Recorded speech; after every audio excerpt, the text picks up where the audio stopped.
பாத்ரூம்ல 3 மணி நேரம் உட்கார்ந்து இந்த எதிர்க்கட்சி தலைவர் சொல்றதுக்கு 5 நிமிஷம் ஆகாது.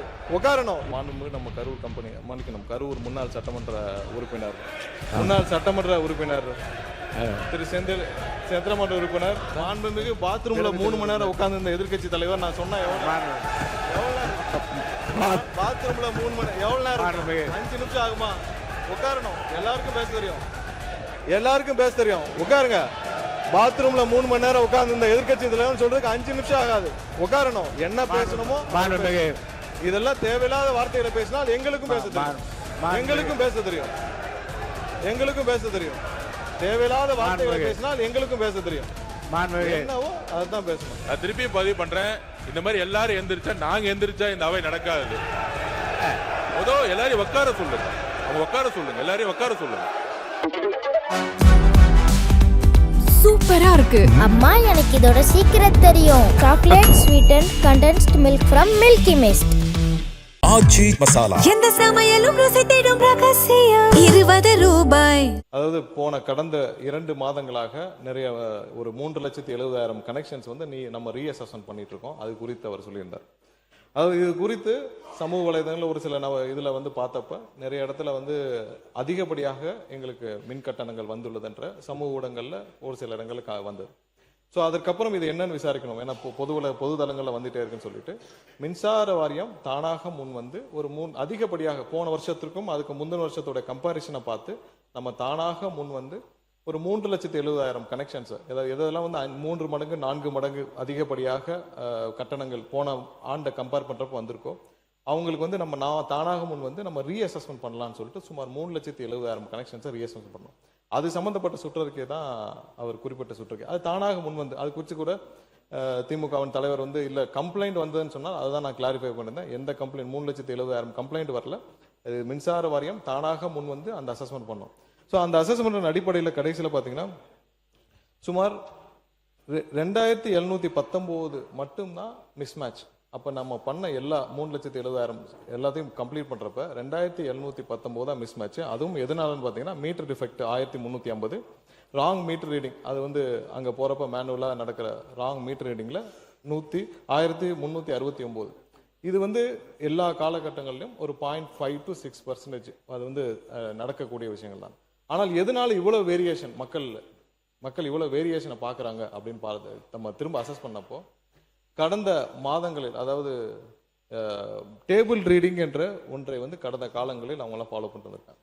அந்த டேபிள் ரீடிங் என்னன்னு பார்த்தீங்கன்னா அசஸ்மெண்ட் செய்யாமலேயே தானாக அங்கேயே அசஸர்ஸ் உட்காந்து அந்த முந்தைய ரீடிங்கை பதிவு செய்கிற வழக்கம் பல காலங்களாக இருந்து வந்துடுது. தேர்தல் அந்த மாதங்களில் அதாவது ஏப்ரல் மாதங்களில் அவங்க அசஸ்மெண்ட் எடுக்காம முந்தைய ரீடிங்ல பல இடங்கள்ல பெரும்பாலான இடங்கள்ல முந்தைய ரீடிங் அதாவது ஜனவரி மாதம் என்ன ரீடிங் எடுக்கப்பட்டிருக்கோ அதையே பதிவு செய்து வைத்துள்ளார்கள் பெரும்பாலான இடங்களில். ஸோ நம்மளுடைய ஆட்சி வந்த பிறகு எல்லாம் மேனுவலாக கண்டிப்பாக ரீடிங் எடுக்கணும், எல்லாம் அசஸ் பண்ணி பண்ணுறப்போ அப்போ நேரடியாக போகும் பொழுது கடந்த 4 மாதங்களும் ஏன்னா அந்த ரீடிங் எல்லாம் மொத்தமாக வரும் பட்சத்தில் நிறைய இடத்துல அந்த மிஸ்மேட்ச் இருக்கு. ஸோ அதுதான் முக்கியமான காரணமாக. ஏன்னா இந்த அசஸ்மெண்ட் எல்லாம் முழுவதுமாக முடிந்த பிறகு பெரிய அளவில் எந்த அளவுலையும் மிஸ்மேட்ச் இல்லை. அப்போ என்ன காரணம்னு பார்த்தால் முந்தைய காலங்களில் சரியாக மேனுவலாக போய் ரீடிங் எடுக்காமல் நேரடியாக போய் ரீடிங் எடுக்காமல் அது வந்து டேபிள் ரீடிங் என்ற பெயரில் போட்ட காரணம். அதை வருங்காலங்களில் கண்டிப்பாக நேரடியாக போய் எடுக்க வேண்டும். அதுலேயும் ப்ளூடூத் வழியாக மொபைல் எடுக்கணும்னு சொல்லி வலியுறுத்தி ஆல்ரெடி அதை உத்தரவிடப்பட்டுள்ளது.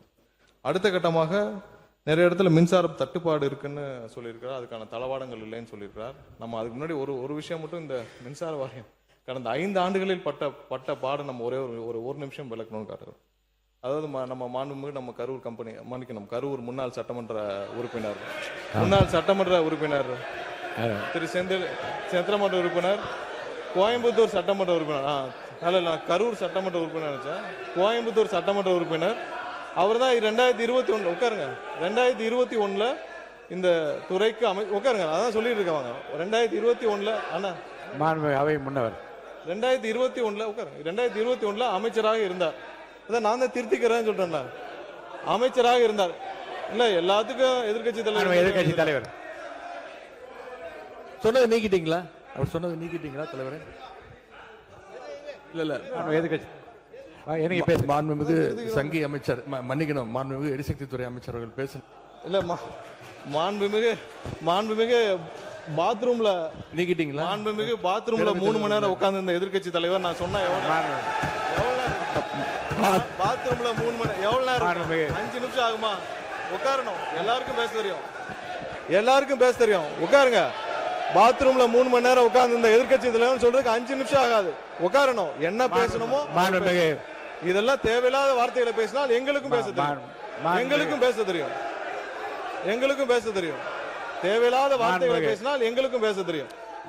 என்னவோ அதான் பேசணும். இல்ல மாண்பு உறுப்பினர், இந்த கரூர் மாண்பு உறுப்பினர் இந்த கம்பெனி என்ற வார்த்தையை நீங்க வந்து அவைக்குள் நீக்கிட்டீங்களா? நீக்கியாச்சா? சரி. நீங்களே பேசி திருத்திக் கொண்டீர்கள். இருந்தாலும் அது அவைக்குள் அந்த வார்த்தை நீக்கப்படுகிறது. நீக்கியாச்சா? உட்காருங்க. அதான் நீக்கிட்டாங்களா?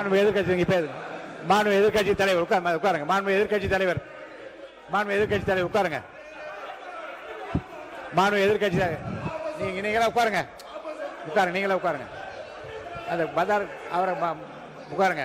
மாண்பு எதிர்க்கட்சி தலைவர் நீங்க மட்டும் நீங்க இல்லைங்க. மாண்பு எதிர்க்கட்சி தலைவர் பேச அனுமதிச்சிருக்கேன். அவர் பேச அனுமதிக்க நீங்களே அதை அப்ஜெக்ட் பண்றீங்களா? அவர் பேசுறத நீங்க பேசுங்க. மாண்புமிகு பேசுங்க தலைவர் அவர்களே. இப்போ தமிழ்நாட்டில் யார் பாத்ரூம்ல எவ்வளவு நேரம் உட்கார்ந்துருக்காங்க அப்படின்னு கண்காணிக்கிறதுக்கு ஒரு தனி அமைச்சர் வச்சிருக்கீங்களா என்பதை நான் கேட்க விரும்புறேன்.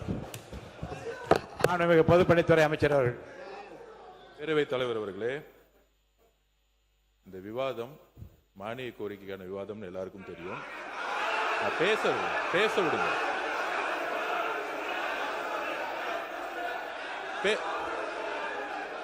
நான் எதுவுமே தப்பா சொல்லல. பேச விடுங்க. எதிர்க்கட்சி தலைவர் நான் பேச வர்றது என்னன்னு கேட்டுக்கிட்டு பதில் சொல்லிட்டேன். எதிர்க்கட்சி தலைவர் ஒன்னும் தவறு கிடையாது. நான் திருப்பியும் பதிவு பண்றேன். இந்த மாதிரி எல்லாரும் எந்திரிச்சா நாங்க எந்திரிச்சா இந்த அவை நடக்காது. எல்லாரையும் உட்கார சொல்லுங்க. அவங்க உட்கார சொல்லுங்க. எல்லாரையும் உட்கார சொல்லுங்க. உட்காருங்க. மாண்புமிகு எதிர்க்கட்சி தலைவர் மட்டும் பேசுங்க. உட்காருங்க. மற்றவங்க எல்லாம் உட்காருங்க. அவர் பேச அப்புறம் நீங்க பதில் சொல்லுங்க. மாண்புமிகு எதிர்க்கட்சி தலைவர் பேசுவாங்க. அதுக்கு மாண்புமிகு பொதுப்பணித்துறை பதில் சொல்லுவார். உட்காருங்க. எல்லாம் மீதி பேர்லாம் உட்காருங்க. பேரவைத் தலைவர் அவர்களே, நீங்க பேசுங்க.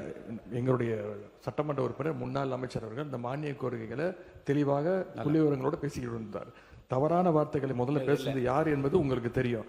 அதையெல்லாம் அவை குறிப்பில் நீங்க நீக்க வேண்டும் கேட்டுக்கொள்கிறேன். பேசுகிற போதே உடனே திருத்திக் கொண்டா அது அவை குறிப்பில் நீக்கப்படுகிறது. சரியாச்சுங்க. நீங்க சொல்லுங்க. நீங்க திரும்ப பெற்றீங்களா? அப்பயே சொல்லிட்டீங்களா? அவரே சொல்றாரு திரும்ப பெற்றேன்னு சொல்றாரு. அப்புறம் என்ன இதுக்கு மேல என்ன வேணும்? அவரே திரும்ப பெற்றா சொல்றாருங்க. அவரே சொல்ல திரும்ப பெற்றேன்னு சொல்றாரு. அப்புறம் விடுங்க. அதுக்கப்புறம் 2021 காலகட்டங்கள் அமைச்சராக இருந்தார். அவரே சொல்றாரு திரும்ப பெறணும். என்ன அர்த்தம்? பெற்றாச்சு. வாங்க அடுத்தது பேசுங்க. அந்த 2021 காலகட்டங்கள்ல அமைச்சராக இருந்தார். அதற்கப்புறம் இருங்க உட்காருங்க. உறுப்பினர் சீனிவாஸ், உங்களுக்கு தனியா ஒரு அவை நடத்தணும்னு நினைக்கிறேன். தயவுசெய்து நீங்க குறுக்க பேசாதீங்க. பின்னர் 2021க்கு பின்னர் அதுக்கப்புறம் வந்து அவர் சிறை செல்கிறார். அதுக்கப்புறம் இன்னொரு அமைச்சர் வருகிறார். இந்த துறை இல்ல நான் இந்த துறையில நல்ல விளக்கமா சொல்லுங்க. அப்புறம் அண்ணன் தங்கம் அவர்கள் அமைச்சராக இருக்கிறார்.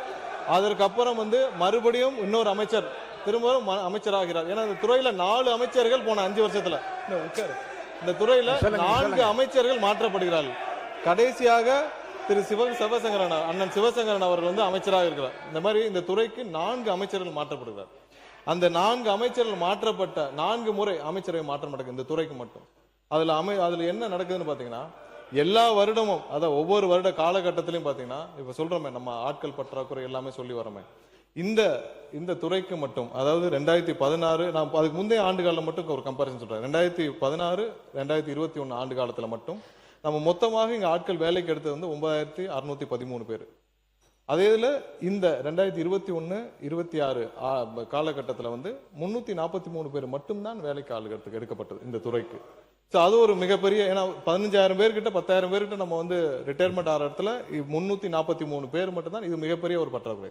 அது இல்லாம சப்ஸ்டேஷன் அதுக்கு முந்தைய ஆண்டு காலகட்டத்தில் வந்து 2016-21 காலகட்டத்தில் 359 சப்ஸ்டேஷன்ஸ் கொண்டு வரப்பட்டது.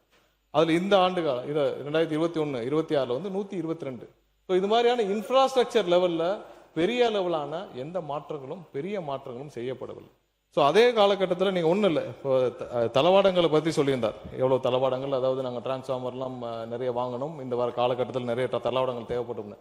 அதுக்கு முந்தைய ஆட்சி காலத்தில் இருந்து வாங்கின தளவாடங்களுக்கும் இப்போவும் கம்பேர் பண்ணோம்னா, அதுக்கு முன்னாடி பார்த்தீங்கன்னா 84,000 ஒரு டிரான்ஸ்ஃபார்மரும் போன 5 ஆண்டுகளில் 99,000 டிரான்ஸ்ஃபார்மர் மட்டும்தான் வாங்கப்பட்டது. ஏன்னா நம்மளுடைய தேவைகள் மிகவும் அதிகம். நமக்கு இப்போ மட்டும் பார்த்தீங்கன்னா இந்த துறைக்கு சுமார் 593 சப்ஸ்டேஷன்ஸ் நமக்கு உடனடியாக தேவைப்படுது. அதாவது இன்னைக்கு இருக்கிற பவரோடைய மேனேஜ்மெண்ட்டுக்கு தமிழ்நாடு முழுவதும் ஒரு 593 சப்ஸ்டேஷன் தேவைப்படுது. ஸோ இதெல்லாம் ஆய்வில் உட்கொண்ட நம்மளுடைய தமிழக முதல்வர் கிட்டத்தட்ட 3 முறை எங்களுடைய துறைக்கு ஆய்வு செய்திருக்கிறார்.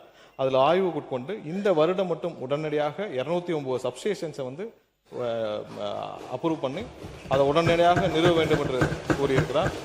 அடுத்து வர சில ஆண்டுகளில் வந்து 263 சப்ஸ்டேஷன்ஸ் வந்து நம்ம நிறுவ வேண்டும் என்று கேட்டுக்கிறார். இது இல்லாமல் பதில் உரையில் நீங்க விளக்கமாக சொல்லிக்கிறோம். அவங்க இப்ப கேட்டது சியூஜி நம்பருக்கும் கேட்டிருந்தார். சியூஜி நம்பர் ஏர்டெல்ல வந்து அவர்களே வந்து அதுல சேவையில பிரச்சனையா இருந்து அது இப்ப நிறுத்தப்பட்டது. அது நிறுத்தப்பட்ட காரணத்தினால் நம்ம அதை திரும்ப அந்த நம்பரை வந்து இது மாற்ற முடியுமான முயற்சி செய்தோம். அதுல டெக்னிக்கல் ப்ராப்ளம் இருந்தனால புதிதாக வேற வெண்டர்ட்ட நம்ம நம்பர் வாங்கி அதுவும் நேற்றிலிருந்து பயன்பாடுக்கு வந்துவிட்டது.